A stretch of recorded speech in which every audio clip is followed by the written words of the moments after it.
Hello my dear student, मैं मनोज शर्मा आपके अपने YouTube channel maths planet institute पर आपका हार्दिक स्वागत करता हूं। प्रीवियस लेक्चर में हमने डब्ल्यू का ध्रुवीय रूप में अवकलज उसका फॉर्मूला डिराइव करा था और उसके बाद में हमने क्या किए थे, उससे रिलेटेड सारे एग्जाम्पल्स कंप्लीट कर लिए थे। अब आज के लेक्चर में हम क्या करने वाले हैं, आज के लेक्चर में हम नया टॉपिक स्टार्ट करने वाले हैं। एनालिटिक फंक्शन अपना यूनिट चल रहा है, उसी में अपना एक नया टॉपिक स्टार्ट कर रहे हैं, प्रंसवादी फलन का। प्रंसवादी फलन इंपॉर्टेंट टॉपिक है और एग्जाम में पूछे जाते हैं यहाँ से क्वेश्चन। अब यहाँ से आपका एग्जाम में क्वेश्चन बहुत ज़्यादातर क्वेश्चन पूछे जाते हैं एग्जाम में। तो अपन स्टार्ट करें प्रंसवादी फलन। प्रंसवादी फलन, प्रंसवादी फलन, हार्मोनिक फंक्शन, हार्मोनिक फंक्शन। ठीक है, हार्मोनिक फंक्शन की सबसे पहले हम डेफिनेशन देखेंगे और उसके बाद में जो उससे रिलेटेड थ्योरम है वो थ्योरम देखेंगे और उसके बाद में हम वन बाय वन एग्जांपल देखेंगे। देखो एग्जाम में क्या होता है कि आपके जो एमजीएस यूनिवर्सिटी है, फर्स्टली तो आपके जो कोर्स स्टार्ट कर रखा है वो किस यूनिवर्सिटी के लिए, MGSU महाराजा गंगा सिंह यूनिवर्सिटी के लिए। तो उसमें क्या होते हैं कि आपके दो एक जो स्टार्टिंग के जो छोटे क्वेश्चन आते हैं वो भी एग्जाम में पूछे जाते हैं, डेफिनेशन वगैरह। तो आपको डेफिनेशन भी याद करनी पड़ेगी कि भाई ऐसे पूछेंगे प्रंसवादी फलन को परिभाषित कीजिए, तो इसके लिए आपको डेफिनेशन भी आपको याद करनी पड़ेगी। ठीक है, तो आप डेफिनेशन भी याद करते चलिए। तो सबसे पहले प्रंसवादी फलन कहते किसके हैं, कहते किसे हैं, तो u x, y, जैसे मान लो u है, पहले मैं आपको समझा देता हूँ कि प्रंसवादी फलन कहते किसे हैं। u x, y को प्रंसवादी फलन कहेंगे। u x, y को क्या कहेंगे, प्रंसवादी फलन कहेंगे यदि u तथा इसके प्रथम दो कोटि के, u तथा इसके प्रथम दो कोटि के, प्रथम दो कोटि का अवकलन कौन सा होता है, del two u upon del x two और del two u upon del y two. u तथा u के प्रथम दो कोटि के आंशिक अवकलज ये क्या होने चाहिए, सतत होने चाहिए। ये सारे क्या होने चाहिए, सतत होने चाहिए। u तथा u के प्रथम दो कोटि के, प्रथम एक कोटि क्या होता है, del u upon del x, और दो कोटि कौन सा होता है, del two u upon del x two. दो कोटि का मतलब क्या समझते हो, आपने सेकेंड ईयर में पढ़ा होगा कोटि और घात को, है ना, बताया था ना कोटि और घात। कोटि और घात कौन सा होता है, यदि उसकी जो हाईएस्ट डिग्री है, हाईएस्ट डेरिवेटिव है। कोटि किसको कहते हैं, जो हाईएस्ट डेरिवेटिव होता है ना, उसी को तो अपन क्या कहते थे, कितनी बार उसमें अवकलन किया गया वही क्या होता था, उसकी कोटि कहलाता था। और घात किसको कहते थे, उसकी जो पावर में लगी रहती थी उसको अपन क्या कहते थे, घात कहते थे। ठीक है, यहाँ तक क्लियर है सबके। तो देखो क्या डेफिनेशन बनेगी कि u है वो प्रंसवादी फलन कब कहलाएगा, u तथा इसके प्रथम दो कोटि के, u तथा इसके प्रथम दो कोटि के आंशिक अवकलज क्या होंगे, एक तो सतत होंगे, दूसरी कंडीशन लाप्लास समीकरण, लाप्लास समीकरण। और लाप्लास समीकरण को क्या करना चाहिए, संतुष्ट करना चाहिए। लाप्लास समीकरण को क्या करना चाहिए, संतुष्ट करना चाहिए। और लाप्लास समीकरण क्या होती है, del two u upon del x two plus del two u upon del y two equal to क्या होता है, जीरो। ये आपकी होती है लाप्लास समीकरण। तो दोबारा देखो, देखो परिभाषा लिखाने में तो अभी लिखा दूंगा, लेकिन आपको मेन है कि इंपॉर्टेंट यहाँ पे चीजें क्या है, इंपॉर्टेंट चीजें हैं कि आपको याद होनी चाहिए साथ साथ में। क्योंकि देखो एग्जाम में जब तक आप रफ कॉपी में इनको लिखोगे नहीं ना 2 से 4 बार, तब तक ये याद होने वाली नहीं है, क्योंकि सारी परिभाषाएं एक साथ कलेक्ट हो जाएगी ना, फिर उसके बाद में आपको ये नहीं पता रहेगा कि प्रंसवादी फलन की क्या परिभाषा थी, विश्लेषिक फलन की क्या परिभाषा थी, अवकलनीयता की क्या परिभाषा थी। तो इनको क्या करो, बार बार में इनको रिवाइज किया करो, रिवाइज किया करो और उनको रफ कॉपी में बार बार में लिखोगे। ठीक है ना। तो देखो अपन क्या कर रहे थे, प्रंसवादी फलन की परिभाषा, प्रंसवादी फलन harmonic function, u x, y को प्रंसवादी फलन कब कहेंगे, जब u और u के प्रथम दो कोटि की आंशिक अवकलज क्या होने चाहिए, सतत होने चाहिए, कंटिन्यूस होने चाहिए। दूसरा u क्या करना चाहिए, लाप्लास समीकरण को संतुष्ट करना चाहिए। लाप्लास समीकरण होती है del two u upon del x two plus del two u upon del y two equal to क्या होना चाहिए, जीरो होना चाहिए। यदि दो कंडीशन सेटिस्फाई करता है u, तब u को अपन क्या कहेंगे, प्रंसवादी फलन कहेंगे। ठीक है, अब आपको मैं इसकी डेफिनेशन लिखा देता हूं। जो मैंने बोला वही डेफिनेशन है और इसको मैं यहाँ लिखवाने वाला हूँ। तो आपको परिभाषा क्या होनी चाहिए, याद होनी चाहिए। और यदि मान लो देखो देखो दिवाली का टाइम में आप बिजी होंगे, मुझे पता है, क्योंकि भाई दिवाली के टाइम में बिजी होंगे, लेकिन थोड़ा उस पढ़ाई के लिए भी आप टाइम निकालो, क्योंकि दिवाली का टाइम यदि आप पूरा वेस्ट कर दोगे तो आप ये मान के चलो ये अक्टूबर महीना निकल जाएगा, फिर नवंबर, दिसंबर, जनवरी, फरवरी, आपके पास 4 ही महीने पड़ेंगे। इसलिए पढ़ाई के लिए थोड़ा सा उसको टाइम निकालो, अपना टाइम मैनेज करो इस प्रकार से कि आपको थोड़ा टाइम पढ़ाई के लिए भी मिल जाए। क्योंकि ये चीज़ें जो आप मैथ्स पढ़ रहे हो ना, ये नहीं कि लास्ट टाइम आप फरवरी में पढ़ लिया और आपके मतलब पेपर क्लियर हो गए, ऐसे क्लियर नहीं होते पेपर। इसलिए इनको स्टार्टिंग से ही पढ़ना पड़ता है, और स्टार्टिंग से पढ़ने के लिए आपको रेगुलर रिवाइज भी करना पड़ता है, नोट्स भी बनाने पड़ते हैं, और उनको बार बार में पढ़ना भी पड़ता है। इस तभी आपके नंबर बनेंगे। अदरवाइज आप नंबर की एक्सपेक्टेशन करते हो कि मेरे इतने नंबर आ जाना चाहिए, तो नॉट पॉसिबल, ये पॉसिबल नहीं होता है। इसके लिए आपको पढ़ना ही पड़ेगा, ठीक है ना। तो देखो प्रंसवादी फलन की परिभाषा लिखते हैं। प्रांत डी में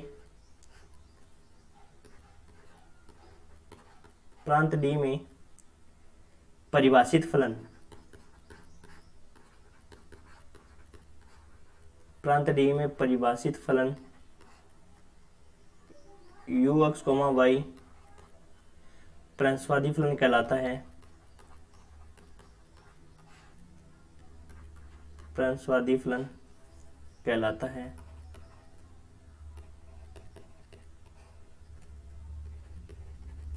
यदि u तथा इसके प्रथम दो कोटि के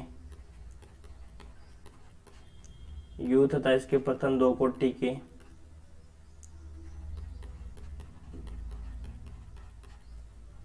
आंशिक अवकलज,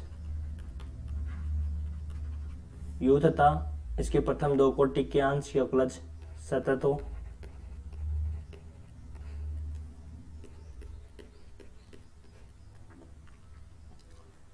तथा लाप्लास समीकरण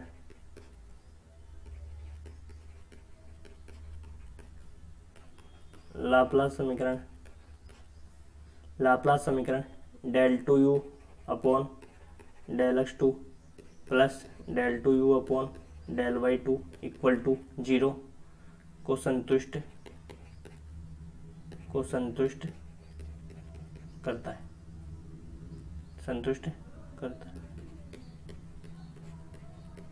ये आपकी प्रंसवादी फलन की परिभाषा। प्रांत डी में परिभाषित फलन ux, y प्रंसवादी फलन कहलाता है यदि u तथा इसके प्रथम दो कोटि के आंशिक अवकलज सतत हो और साथ में क्या करे, लाप्लास समीकरण को संतुष्ट करे। और लाप्लास समीकरण क्या होती है, del two u upon del x two plus del two u upon del y two equal to 0 को संतुष्ट करता है। अब इसके बाद में देखो दो थ्योरम आती है। इसके बाद में कितनी थ्योरम आती है, दो थ्योरम आती है। और दोनों थ्योरम वैसे देखा जाए तो इंपॉर्टेंट नहीं है, लेकिन अपन थ्योरम इसलिए करेंगे कि जिससे आपको प्रंसवादी फलन के बारे में और कुछ जानने को भी मिलेगा। एग्जाम में पूछी जाती है, नहीं पूछी जाती, लेकिन एग्जाम में बहुत रेयर केस में पूछी जाती है। ये अभी तक तो कोई ईयर में नहीं आई है, लेकिन फिर भी अपन इसलिए करेंगे क्योंकि जिससे आपको प्रंसवादी फलन के बारे में और जानकारी भी मिल जाएगी। और उसमें एक तो रहेगा आपका प्रंसवादी संयुग्मी कैसे ज्ञात करते हैं, जैसे u क्या होता है प्रंसवादी फलन और v इसका क्या होता है प्रंसवादी संयुग्मी। इसके लिए देखो प्रमेय लिखो, और इजी प्रमेय है, हार्ड प्रमेय भी नहीं है, आप पढ़ सकते हो, एक बार पढ़ते ही आपकी याद भी हो जाएगी, ठीक है ना। तो इनको भी साथ में अपन कर ही लेते हैं। आपको मैटर में ज्यादा ही करवाऊंगा, कम कुछ नहीं करवाने वाला मैं, आप कहीं सोचोगे। और रही बात देखो इसमें मैंने है ना 8, 9, 10, 11 एग्जाम्पल छोड़े ना 4, आप कहोगे सर ये 8, 9, 10, 8, 11 एग्जाम्पल नहीं करवाओगे क्या, मैं एग्जाम्पल उसको मैं करवाऊंगा। मैं एक आपको, आपकी जो बुक में है सीक्वेंस नहीं है, आपकी बुक में क्या है सीक्वेंस नहीं है। यदि आपकी बुक से सीक्वेंस से करवाए ना तो उसको मैं क्या कर रहा हूँ, सीक्वेंस बनाने की कोशिश कर रहा हूँ। और आपको जो नोट्स लिखा रहा हूँ ना उससे बाहर कुछ नहीं आने वाला है, ठीक है। एक बार यूनिट 1 कर लो आप, उसके बाद में यदि कुछ बाकी रह जाता है आपका तो आप मेरे को कमेंट में बता देना कि सर ये क्वेश्चन बाकी रह गया, ये आया हुआ है, ये नहीं करवाया आपने, ठीक है। एक बार पूरी यूनिट पढ़ लो आप। यदि प्रांत डी में एफ जेड बराबर होता है u x comma y plus iota v x comma y, एक विश्लेषिक फलन है।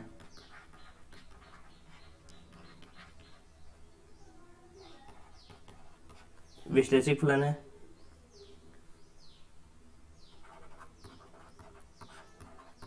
विश्लेषिक फलन है, तब ux, y तथा vx, y, ux, y तथा vx, y प्रांत D में विश्लेषिक फलन है, प्रांत D में विश्लेषिक फलन है। ये आपकी थ्योरम है। देखो कैसे प्रूव करेंगे, इजी सी थ्योरम है, कोई हार्ड है नहीं। आपको बोला क्या है, आपको बोला है कि एफ जेड बराबर दे रखा है आपको u x comma y plus iota b x comma y, एक विश्लेषिक फलन है। देखो थोड़ा मैं समझा देता हूँ आपको कैसे प्रूव करेंगे, फिर उसके बाद में मैं इसको आपको दिखा दूंगा। एफ जेड आपको क्या दे रखा है, विश्लेषिक फलन दे रखा है। एफ जेड क्या दे रखा है आपको, विश्लेषिक फलन दे रखा है। और आपको प्रूफ क्या करना है, आपको प्रूफ करना है कि यू एक्स कोमा वाई है वो क्या है, प्रंसवादी फलन, और वी भी क्या है आपका, प्रंसवादी फलन।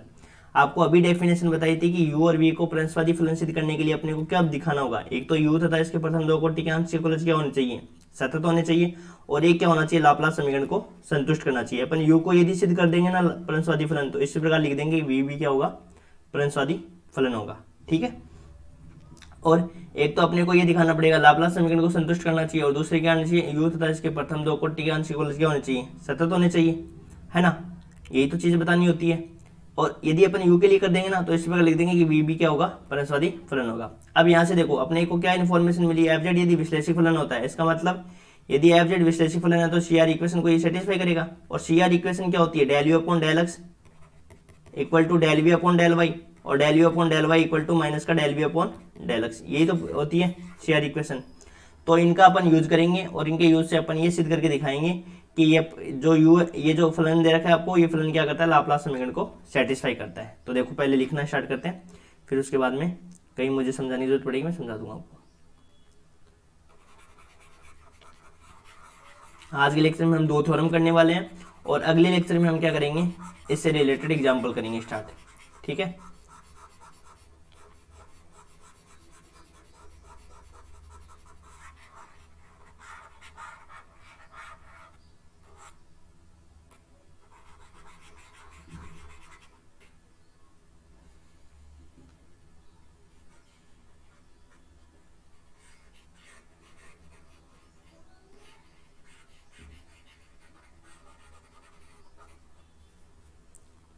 तो देखो सबसे पहले क्या लिखेंगे, चूंकि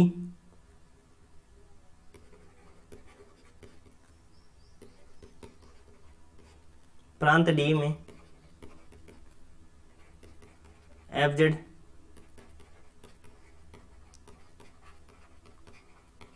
विश्लेषिक फलन है, चूंकि प्रांत डी में एफ जेड क्या है, विश्लेषिक फलन है, और मैंने आपको बताया था कि विश्लेषिक फलन है, इसका मतलब सी आर इक्वेशन को सेटिस्फाई करेगा, तब कोशी-रीमान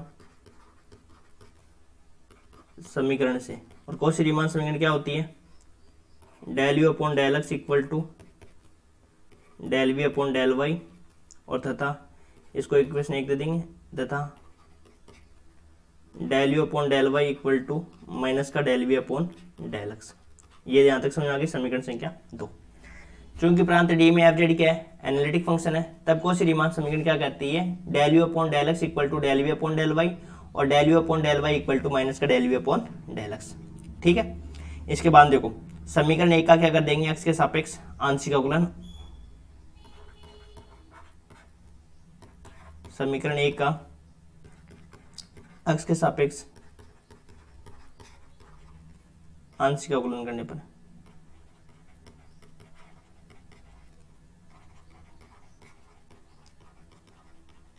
करो आंशिक अवकलन, इसका एक्स के सापेक्ष आंशिक अवकलन करेंगे तो क्या हो जाएगा, del two u upon del x two, और इसका क्या हो जाएगा, एक्स के सापेक्ष करना, ध्यान रखना, तो वाई के रिस्पेक्ट में ये del v upon del y है, तो एक्स के सापेक्ष करेंगे तो क्या हो जाएगा, del x upon del y. ये हो जाएगी आपकी समीकरण संख्या 3। अब इस समीकरण 2 है उसका क्या करेंगे, y के सापेक्ष आंशिक अवकलन कर देंगे, और समीकरण 3 और 4 को फिर ऐड कर देंगे। ऐड करते ही अपने पास क्या आ जाएगा, कंडीशन सीधा आ जाएगी u की। समीकरण 2 का अब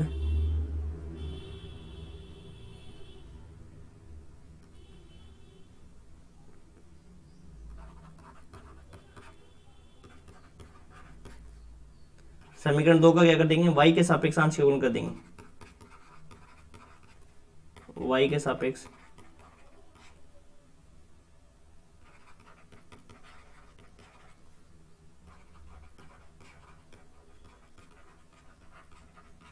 करो, क्या हो जाएगा, del two v upon sorry del two u है ना,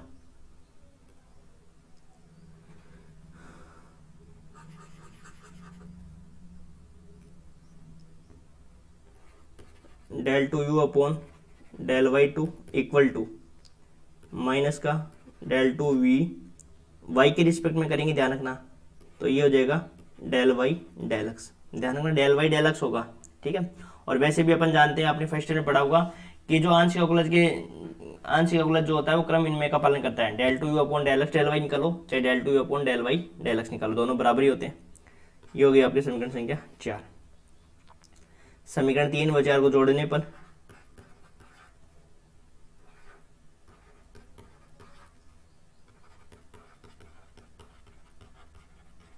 समीकरण 3 व 4 को जोड़ने पर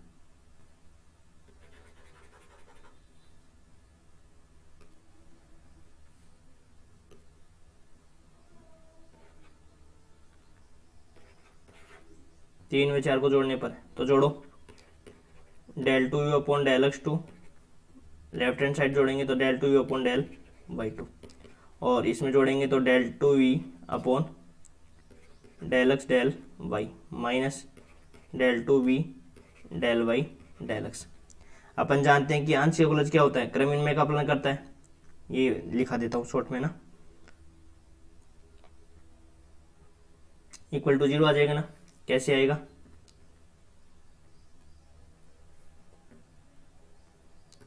ये कंडीशन होती है ना, del two u upon del x del y निकालो, वी के लिए लिख देता हूँ, चलो वी के लिए ना, तो वी के लिए del two v del y del x, आंशिक अवकलज है वो क्रम इनमें का क्या करता है, पालन करता है। चाहे तो आप del two v del x del y निकालो, चाहे del two v del y del x निकालो, दोनों क्या होते हैं, बराबर होते हैं।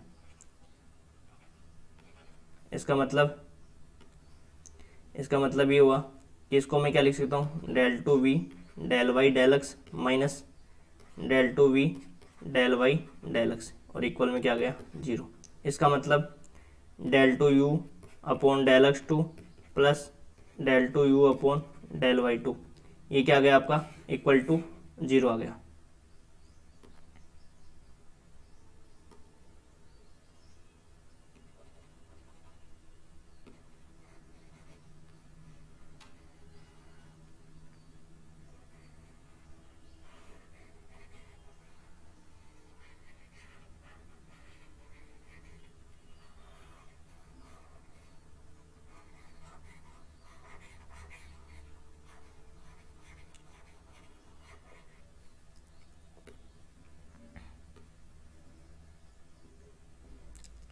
Del two u upon del x two, ये आ गया इक्वल टू 0।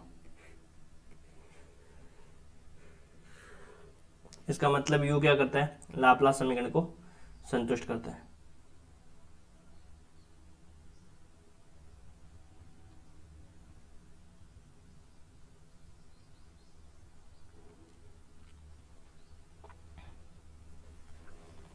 तो यहां से लिख देंगे implies that u लाप्लास समीकरण को संतुष्ट, लाप्लास समीकरण संतुष्ट करता है। चूंकि अब वो कंडीशन और लिख देंगे ना, आंशिक अवकलज सतत होते हैं, वो भी बताना पड़ेगा। चूंकि एफ जेड क्या है, विश्लेषिक फलन है, चूंकि एफ जेड क्या है, विश्लेषिक फलन है, अतः यू के आंशिक अवकलज भी क्या होंगे, सतत होंगे।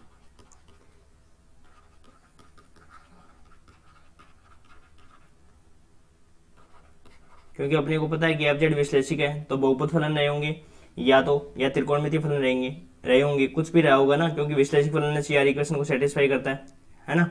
इसका मतलब यू के आंशिक अवकलज भी क्या होंगे, सतत होंगे। अपने पास दोनों कंडीशन सिद्ध हो गई, u तथा इसके प्रथम दो कोटि के आंशिक अवकलज भी सतत हो गए और u लाप्लास समीकरण भी संतुष्ट करता है।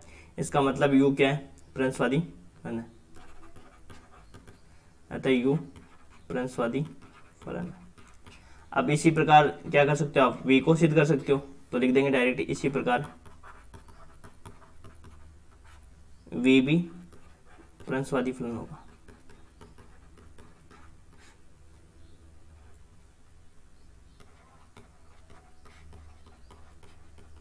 ये आपकी होगी थ्योरम नंबर 1। अब अगली थ्योरम में चलते हैं। प्रंशवादी संयुग्मी कैसे निकालेंगे, यदि u दिया हो तो v कैसे निकालते हैं।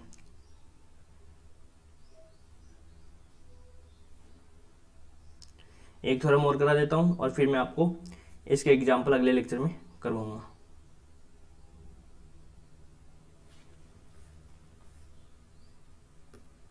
प्रंशवादी संयुग्मी ज्ञात करना, ये इंपॉर्टेंट है, इससे क्वेश्चन आते हैं एग्जाम में। प्रंशवादी संयुग्मी ज्ञात करना, हार्मोनिक कॉन्जुगेट फाइंड करना, टू फाइंड हार्मोनिक कॉन्जुगेट, ये आपका टॉपिक है और इसकी थ्योरम है। थ्योरम क्या है,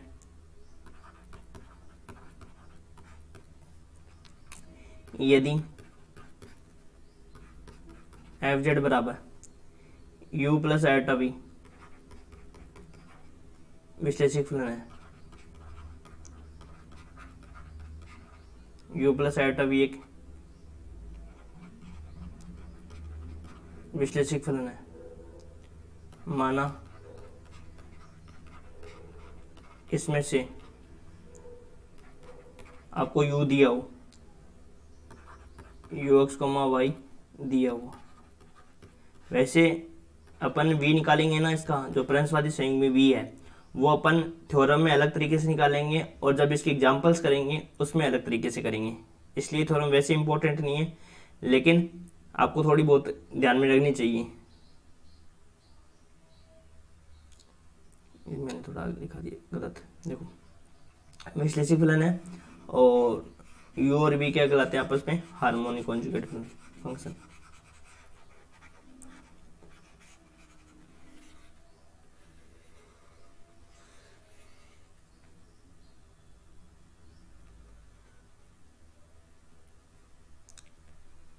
जहां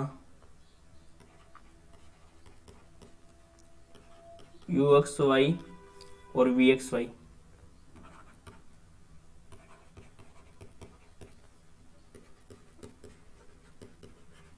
संयुग्मी फलन है,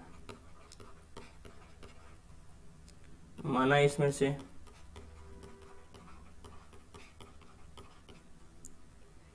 uxy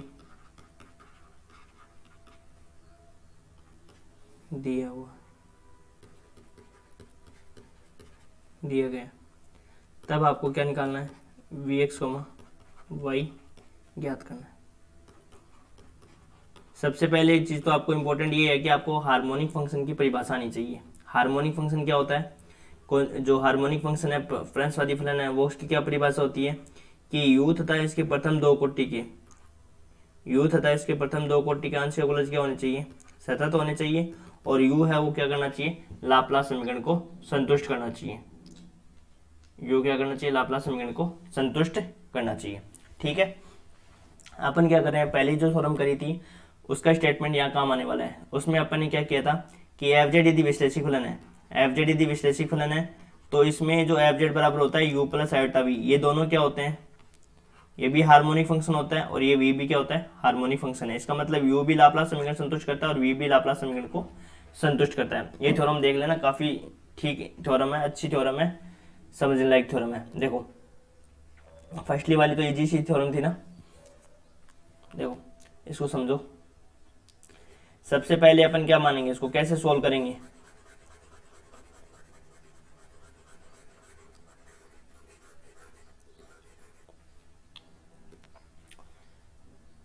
देखो चूंकि मान लेंगे, देखो अपन इसमें क्या प्रूव कर रहे हैं कि एफ जेड बराबर क्या होता है, u प्लस आयोटा v विश्लेषिक फलन है, जहां uxy vxy दोनों आपस में क्या होते हैं, कॉन्जुगेट फंक्शन होते हैं। यदि आपको u दे रखा है तो v कैसे फाइंड करते हैं, अपन ये सीखना चाह रहे हैं। इसमें अपन क्या सीखना चाह रहे हैं कि u दे रखा हुआ आपको, तो v का अपन कैसे फाइंड करते हैं, इसकी अपन पढ़ रहे हैं, मेथड पढ़ रहे हैं, इस थ्योरम के माध्यम से अपन पढ़ रहे हैं मेथड। लेकिन ये जो मेथड है और मैं जो आपको एग्जांपल में करवाने वाला हूँ मेथड, वो दोनों डिफरेंट डिफरेंट है। ये थोड़ा सा लेंथी मेथड रहता है और वो आपको इजी सा मेथड में आपको बताऊंगा, ठीक है।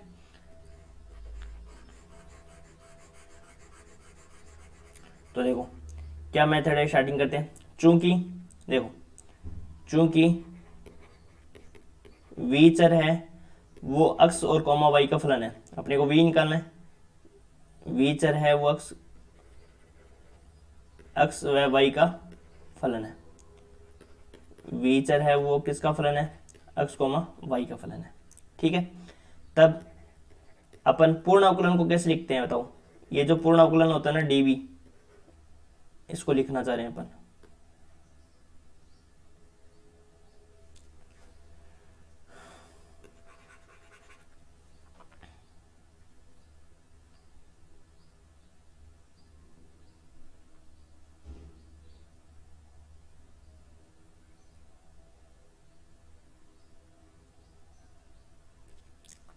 मान लेंगे कि v जो है वो किसका फलन है, अक्स कॉमा y का फलन है, ठीक है। तब अपन पूर्ण अवकलन को कैसे लिख सकते हैं बताओ।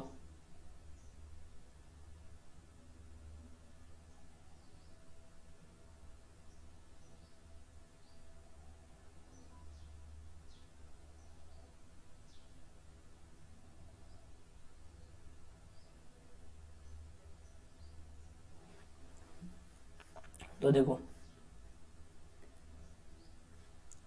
तब dv बराबर क्या लिख सकते हैं, देखो del b upon del x. अब अक्स तो एक ही फंक्शन है ना, इसको क्या लिख देंगे, देखो जब v है वो अक्स और कॉमा y का फलन होता है ना, तब अपन क्या करते हैं, पार्शियल डिफरेंशिएशन यूज करते हैं। तब क्या करते हैं, पार्शियल डिफरेंशिएशन, और एक ही वेरिएबल में होता है, अब अपन पूर्ण अवकलन का यूज करते हैं, ठीक है। तो plus del b upon del y equal del b और अपॉन में डेल वाई और इंटू क्या लिख देंगे, डी वाई।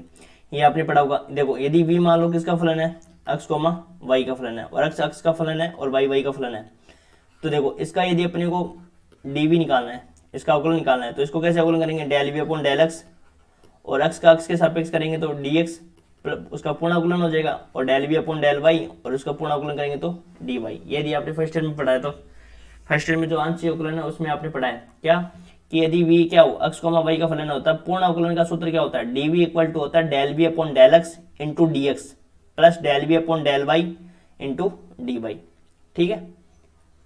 अब देखो अपने को क्या दे रखा है, एफ जेड विश्लेषी फलन दे रखा है, एफ जेड विश्लेषी फलन दे रखा है, इसका मतलब एफ जो u और v क्या करेंगे, कौशी रीमान समीकरण को सेटिस्फाई करेंगे। ये थ्योरम पढ़ रखी है ना आपने, यदि एफ जेड विश्लेषी फलन है तो u और v क्या करेंगे, कौशी रीमान समीकरण का यूज करेंगे, कौशी रीमान समीकरण संतुष्ट करेगी।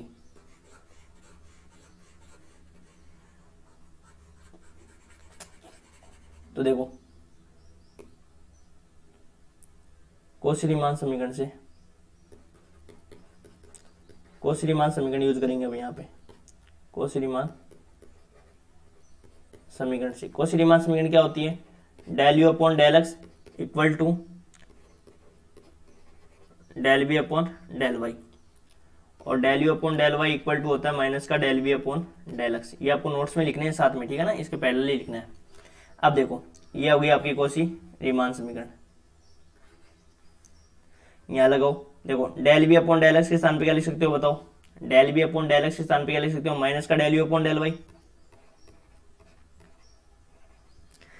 Into d x plus del b upon del y के स्थान पे क्या लिख सकते हो, del u upon del x into d y. ये हो गया आपका डी वी, ठीक है, ये डी वी हो गया। इसको दे देंगे समीकरण संख्या 1। अब समझने वाली बातें हैं, देखो इंपॉर्टेंट है चीजें समझो। सबसे पहले हमने क्या किया इस थ्योरम में कि v जो चर है वो अक्स और y का फलन है, तब dv बराबर क्या लिख सकते हैं, del v upon del x into d x plus del v upon del y into d v. फिर हमने क्या किया, कौशी रीमान समीकरण का यूज कर सकते हैं, del v upon del x के स्थान पे लिख सकते हैं माइनस का del u upon del y into d x plus del u upon del x into del y. Use कर दिया। अब देखो अपने पास ये जो समीकरण 1 है ना, इसको गौर से देखो।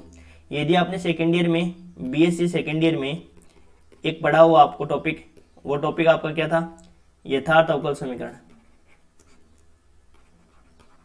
आपने पढ़ा होगा यथार्थ अवकल समीकरण क्या था, m d x plus n d y equal to 0, ऐसा कुछ पढ़ा है ना आपने, m d x plus n d y equal to 0। ये कौन सी इक्वेशन होती थी, यथार्थ अवकल समीकरण, एग्जैक्ट डिफरेंशियल इक्वेशन।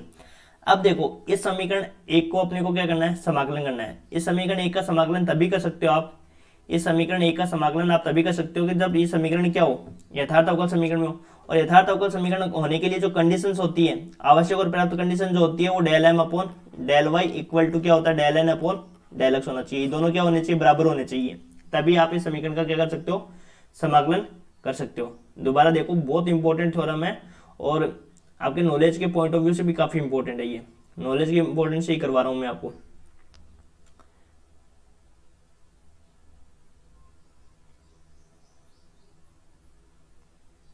समीकरण 1 तक तो मेरे को लगता है कहीं किसी को प्रॉब्लम नहीं होती है, नहीं है ना। अब देखो दिक्कत कहाँ आती है, समीकरण 1 में। अब देखो समीकरण 1 में आपने पढ़ा होगा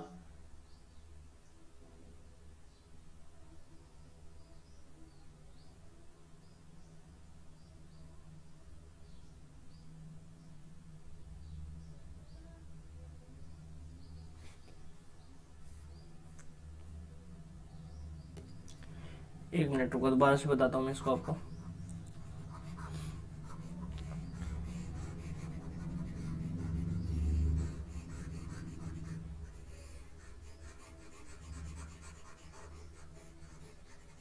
देखो इस पेन से बताता हूँ। बीएससी सेकेंड ईयर में आपने पढ़ा होगा क्या,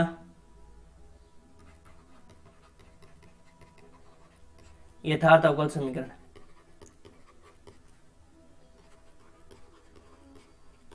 यथार्थ अवकल समीकरण, और यथार्थ अवकल समीकरण किस फॉर्म में होती है, m d x plus n d y equal to 0, इस फॉर्म में होती है ना। अब ये समीकरण देखो और इस समीकरण को देखो, ये एम डी एक्स के फॉर्म में, इस ये एम नहीं हो जाएगा क्या, ये एम हो जाएगा और ये आपका क्या हो जाएगा, एन हो जाएगा ना। ये आपका एम हो जाएगा, ये आपका एन हो जाएगा। लेकिन अब इस समीकरण 1 का अपने को क्या करना है, समाकलन करना है, इसको समाकलित करना है। समाकलन करने के लिए आपको पता है कि ये समीकरण क्या होनी चाहिए, यथार्थ अवकल समीकरण में होनी चाहिए। और यथार्थ अवकल समीकरण में कोई भी समीकरण यथार्थ अवकल समीकरण में होती है तो कैसे पता चलता है कि वो समीकरण यथार्थ अवकल समीकरण में एग्जैक्ट डिफरेंशियल इक्वेशन है। तो जो कोई भी समीकरण होती है यथार्थ अवकल समीकरण कब होती है, उसके आवश्यक और प्राप्त कंडीशन क्या होती है, नेसेसरी एंड सफिशिएंट कंडीशन होती है कि यदि वो डेल एम अपॉन इस एम का यदि वाई के रिस्पेक्ट में अवकलन और del n upon del x ये दोनों यदि बराबर होते हैं तब ये समीकरण किस में मानी जाती है, यथार्थ अवकल समीकरण में मानी जाती है। और फिर उसके बाद में इसका समाकलन किया जा सकता है। ठीक है, तो यथार्थ अवकल समीकरण को सिद्ध करने के लिए, समीकरण 1 का समाकलन करने के लिए आवश्यक है कि समीकरण 1 का जो आरएचएस है वो क्या होना चाहिए, यथार्थ अवकल समीकरण होना चाहिए। और फिर यथार्थ अवकल समीकरण से यदि कंडीशन सिद्ध हो गई, ये कंडीशन यदि अपन प्रूव कर दिया तो इससे अपन बता सकते हैं कि समीकरण 1 का समाकलन संभव है। और समीकरण 1 का समाकलन करने के बाद में हम क्या कर सकते हैं, v यहाँ से आसानी से निकाल सकते हैं। ठीक है, यही समझाना था बस पूरा।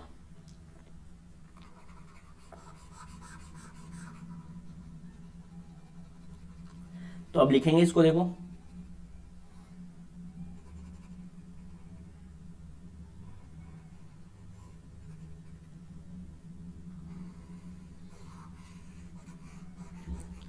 पहले तो अपन क्या करेंगे कि जो समीकरण 1 है वो क्या होनी चाहिए, यथार्थ अवकल समीकरण। और यथार्थ अवकल समीकरण का जो आवश्यक और प्राप्त प्रतिबंध क्या होता है कि del m upon del y equal to क्या होना चाहिए, del n upon del x होना चाहिए, तभी वो समीकरण क्या होती है, यथार्थ अवकल समीकरण में हो जाती है। और यथार्थ अवकल समीकरण को आपने पढ़ा होगा सेकेंड ईयर में, यथार्थ अवकल समीकरण को कैसे सोल्व करते थे।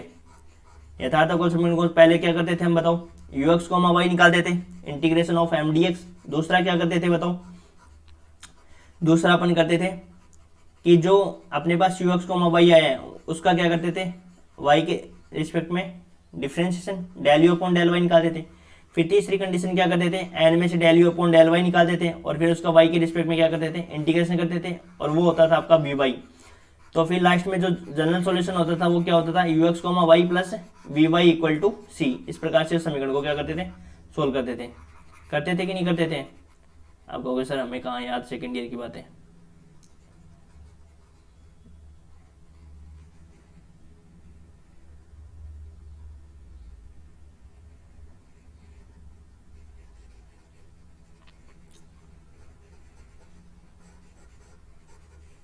इसको मैं दोबारा लिख देता हूँ।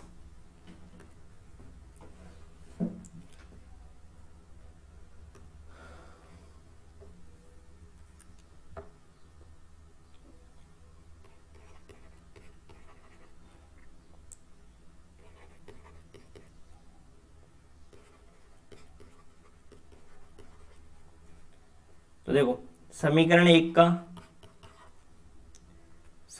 के समाकलन के लिए जो मैंने बोला है ना वही मैं लिख पा रहा हूँ।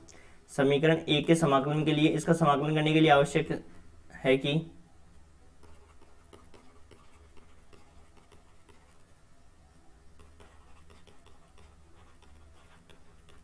समीकरण एक का RHS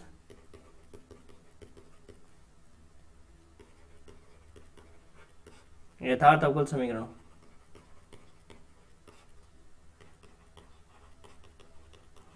समीकरण हो। अब इसकी तुलना क्या करेंगे? mdx प्लस ndy से करेंगे।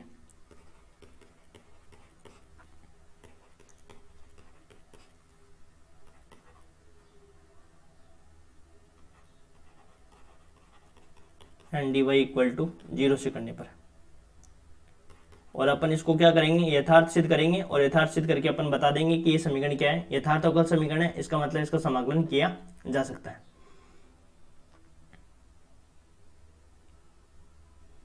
ठीक है। समीकरण एक के समाकलन के लिए आवश्यक क्या है?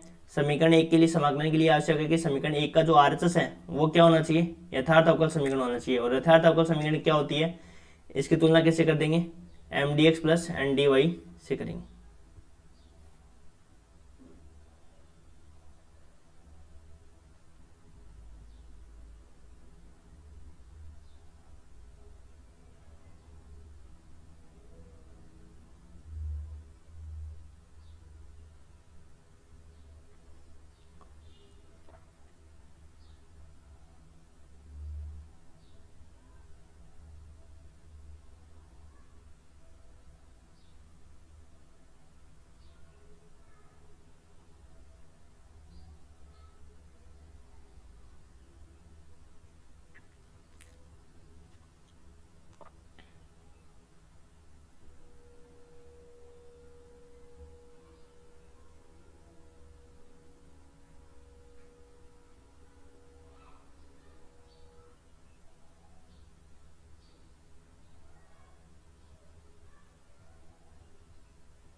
देखो करते हैं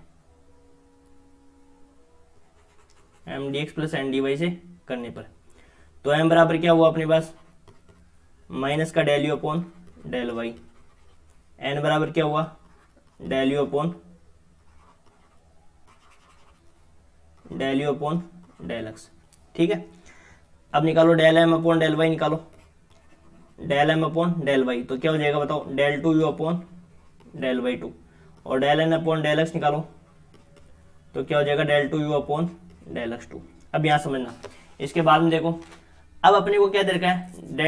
del two u upon del x two निकल गया, चूंकि एफ जेड क्या दे रखा है? विश्लेषिक फलन दे रखा है।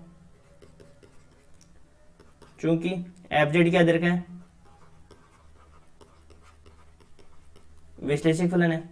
और आपको पता है कि विश्लेषिक फलन है, तो आपने लास्ट जो थ्योरम देखी थी उसमें क्या था कि यदि एफ जेड विश्लेषिक फलन है तो यू और वी दोनों क्या होते हैं? प्रंसवादी फलन होते हैं। इसका मतलब कि यदि एफ जेड क्या हो? विश्लेषिक फलन है, तो यू क्या होगा और वी क्या होगा? प्रंसवादी फलन।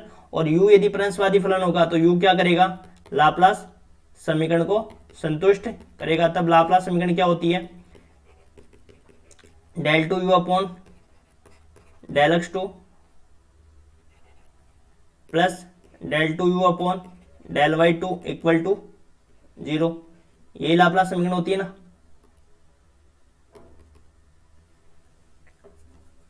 Del two u upon del x two plus del two u upon del y two. अब देखो del two u upon del x two के स्थान पर क्या लिख सकता हूँ, देखो ऊपर समीकरण यहाँ देखो del two u upon del x two के स्थान पर लिख सकता हूँ del n upon del x लिख सकता हूँ, और del two u upon del y two के स्थान पर क्या लिख सकता हूँ माइनस का del m upon del y. तो यहां से ये दोनों क्या आ गई, बराबर आ गए ना।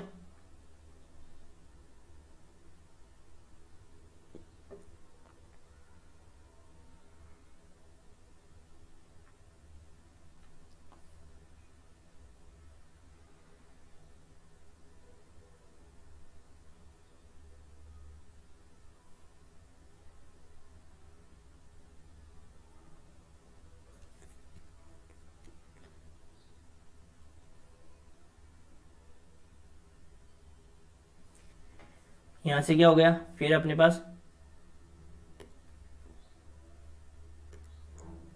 Del n upon del x equal to del m upon del y, और अपने को यही कंडीशन सिद्ध करनी थी। इसका मतलब क्या हो गया, del n upon del x equal to क्या गया, del m upon del y. इसका मतलब ये हुआ कि समीकरण ए का जो आरएचएस है वो क्या है, यथार्थ अवकल समीकरण, और उससे क्या कर सकते हैं, उसको समाकलन करके अपन v ज्ञात कर सकते हैं। तो यहां से ये हो गया, अतः समीकरण एक का आरएचएस यथार्थ अवकल समीकरण है,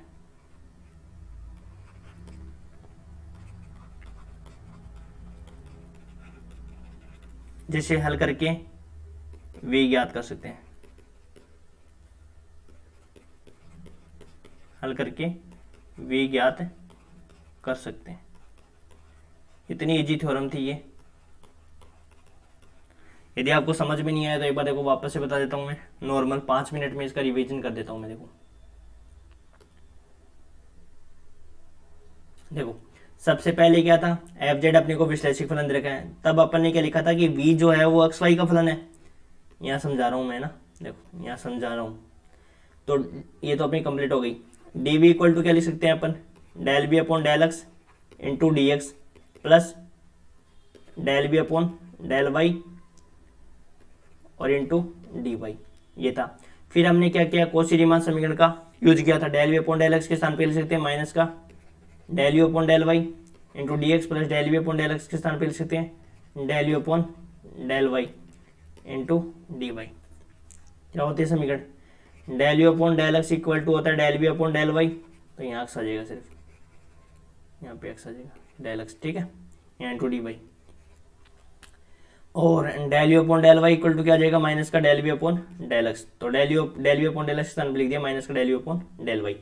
अब देखो इसका अपने को यदि अपन क्या करते, डायरेक्ट समाकलन कर दें, और डायरेक्ट समाकलन ऐसे कर नहीं सकते, लेकिन इसके लिए अपन क्या करते हैं कि जो समीकरण है वो किस फॉर्म में दे रखी है, m d x plus n d y equal to 0, और उसको समाकलन करने के लिए अपने पास जो कंडीशन होती है वो कंडीशन ये होती है कि यदि अपन del m upon del y equal to del n upon del x सिद्ध कर दें, और ये कर दें कि ये समीकरण जो है वो अपने पास क्या है, यथार्थ अवकल समीकरण है, फिर ही हम क्या कर सकते हैं, उसका समाकलन कर सकते हैं। तो इस समीकरण को अपने को पहले क्या सिद्ध करना पड़ेगा कि ये समीकरण क्या है, यथार्थ अवकल समीकरण है, फिर अपन क्या कर सकते हैं, हल करके v ज्ञात कर सकते हैं, ठीक है।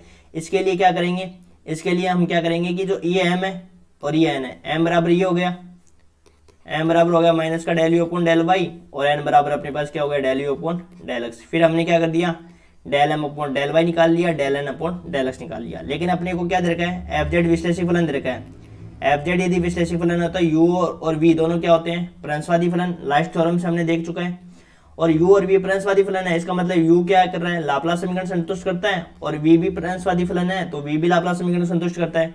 तो लाप्लास समीकरण से क्या कंडीशन होती है, लाप्लास से होती है del two u upon del x two plus del two u upon del y two equal to 0। फिर del two u upon del x two की वैल्यू रख दी यहाँ से, जो वैल्यू निकालेंगे वो, तो यहाँ से कंडीशन क्या है, del n upon del x minus का del m upon del y और इक्वल टू 0। यहाँ से del n upon del x equal to del m upon del y. इसका मतलब ये हुआ कि ये समीकरण क्या हुई, यथार्थ अवकल समीकरण हुई, और यथार्थ अवकल समीकरण होने के से अपन इसको क्या कर सकते हैं, सोल्व कर सकते हैं। यही आपकी क्या थी, थ्योरम थी। इतनी इजी थ्योरम थी। अब कहोगे सर आपको बहुत इजी लगती है, और ये लास्ट वाला जो मैंने हरे पेन से लिखा है इसमें आपको लिखना नहीं है इसको, ठीक है। और फिर हम क्या करेंगे, अगले लेक्चर में करेंगे इनके एग्जाम्पल्स, और फिर उसके बाद में हमारा रहेगा मिलन थॉमसन रचना विधि, ठीक है। Thank you.